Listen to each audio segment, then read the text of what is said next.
Hi friends, మీకు ఈ video నచ్చినట్లయితే ఈ వీడియోని లైక్ చేయండి, సబ్స్క్రైబ్ చేయండి. మనోహరి గోరాకి కాల్ చేస్తూ ఉంటుంది.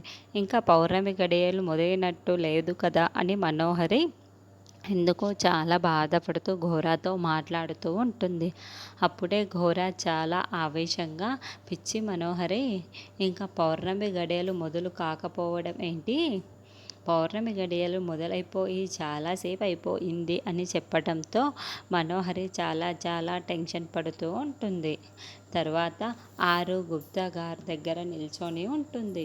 అప్పుడే గుప్తా గారు ఉగ్ర మహత్యంతో ఆరుని పైకి తీసుకువెళ్ళటానికి కళ్ళు మూసుకొని ఉంటాడు. అయితే గుప్తా గారు కళ్ళు మూసుకొని వాళ్ళ మంత్రాలు చదువుకుంటూ ఉంటే అప్పుడే ఆరు అక్కడి నుంచి పరుగులు పెడుతూ లోపలికి వచ్చేస్తూ ఉంటుంది.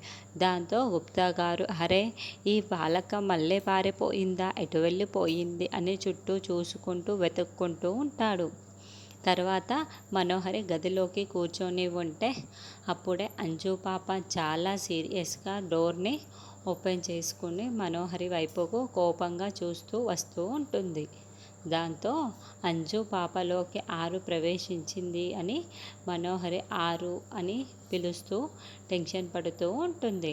అప్పుడు అంజు పాప కూడా ఆరు వాయిస్ లాగానే మనో అని పిలుస్తూ ఉంటుంది. దాంతో మనోహరి మరింత టెన్షన్ పడుతూ ఉంటుంది.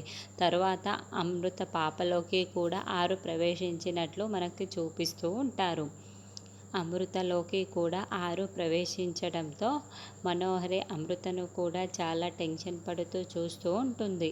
తర్వాత బాగి కిచెన్లోకి వంట చేసుకుంటూ ఉంటే మనోహరి అక్కడికి వచ్చి ఆరు అని పిలుస్తూ ఉంటే ఇక బాగిలోకి కూడా ఆరు ప్రవేశించినట్లు బాగి చాలా సీరియస్గా, చాలా కోపంగా ఆరులాగానే మనోహరి వైపుకు కోపంగా చూసినట్లు మనకు చూపిస్తూ ఉంటారు. మరి ఒక్కరిలోకే కాకుండా ఆరు ఈ ముగ్గురులోకి ప్రవేశించింది నిజమేనా, మనోహరిని ఇంకా ఎలాంటి తిప్పలు పెట్టనున్నదన్నది మనం నెక్స్ట్ ఎపిసోడ్లో చూద్దాము.